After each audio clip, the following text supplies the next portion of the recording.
കോടികൾ മുടക്കി നിർമ്മിച്ച മഹാരാഷ്ട്രയിലെ ഛത്രപതി ശിവജിയുടെ കൂറ്റൻ പ്രതിമ ഉദ്ഘാടനം കഴിഞ്ഞ മാസങ്ങൾക്കുള്ളിൽ നിലം പതിച്ചതിന്റെ നാണക്കേട് മാറും മുൻപേ ഇതാ ഗുജറാത്തിലുള്ള ലോകത്തിലെ ഏറ്റവും ഉയരം കൂടിയ പ്രതിമയായ സർദാർ വല്ലഭായ് പട്ടേലിന്റെ സ്റ്റാച്യു ഓഫ് യൂണിറ്റിയിലേക്കുള്ള റോഡ് തരിപ്പണമായി എന്നുള്ള വാർത്തയാണ് ഇപ്പോൾ പുറത്തുവരുന്നത്. ഗുജറാത്തിൽ കുറച്ചു ദിവസമായി പെയ്യുന്ന കനത്ത മഴയിലാണ് റോഡ് തവിട് പൊടിയായത്. പൊട്ടിപ്പൊളിഞ്ഞ് ഗതാഗത യോഗ്യമല്ലാതായ റോഡിന്റെ ദൃശ്യങ്ങൾ സമൂഹ മാധ്യമങ്ങളിൽ ഇപ്പോൾ വൈറലാണ്. ഗുജറാത്തിലെ വഡോദരയിൽ നിന്ന് 100 കിലോമീറ്റർ അകലെയുള്ള സർദാർ സരോവർ ഡാമിൽ സ്ഥിതി ചെയ്യുന്ന സാധുബൈ ദ്വീപ് എന്ന ചെറു ദ്വീപിലാണ് പ്രതിമ സ്ഥിതി ചെയ്യുന്നത്. ഇവിടേക്കുള്ള റോഡാണ് തകർന്ന് തരിപ്പണമായത്.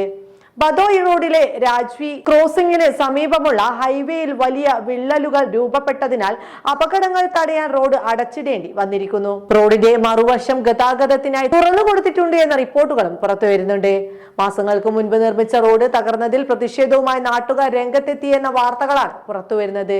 സ്റ്റാച്യു ഓഫ് യൂണിറ്റി സന്ദർശിക്കുന്നവർ ഇതുവഴി പോകുന്നതിനാൽ ഈ റോഡ് തിരക്കേറിയതാണ്. 2018 ഒക്ടോബർ 31 പ്രതിമ പ്രധാനമന്ത്രി രാജ്യത്തിന് സമർപ്പിച്ചത്. 2989 കോടി രൂപയ്ക്കാണ് സർദാർ വല്ലഭായ് പട്ടേലിന്റെ പ്രതിമ നർമ്മദയുടെ തീരത്ത് പണിതുയർത്തിയത്. ലോകത്തെ ഏറ്റവും ഉയരം കൂടിയ പ്രതിമയാണിത്. 4 വർഷങ്ങൾ കൊണ്ടാണ് പ്രതിമയുടെ പണി പൂർത്തീകരിച്ചത്. താഴെ നിന്നും ഈ പ്രതിമയുടെ ആകെ ഉയരം 240 മീറ്റർ ആണ്. ഇതിൽ 182 മീറ്റർ ആണ് പട്ടേൽ ശില്പത്തിന്റെ ഉയരം. ഉരുക്കുകൊണ്ടുള്ള ഘടനയിൽ പ്രബലിത സിമന്റ് കോൺക്രീറ്റ് ഉപയോഗിച്ചാണ് പ്രതിമ നിർമ്മിച്ചിരിക്കുന്നത്. പുറമെ വെങ്കലം കൊണ്ട് പൊതിഞ്ഞിരിക്കുന്നു. എന്തായാലും പട്ടേൽ പ്രതിമയിലേക്കുള്ള റോഡ് തവിട് പൊടിയായതിന്റെ വീഡിയോ ദൃശ്യം നമുക്കൊന്ന് കാണാം.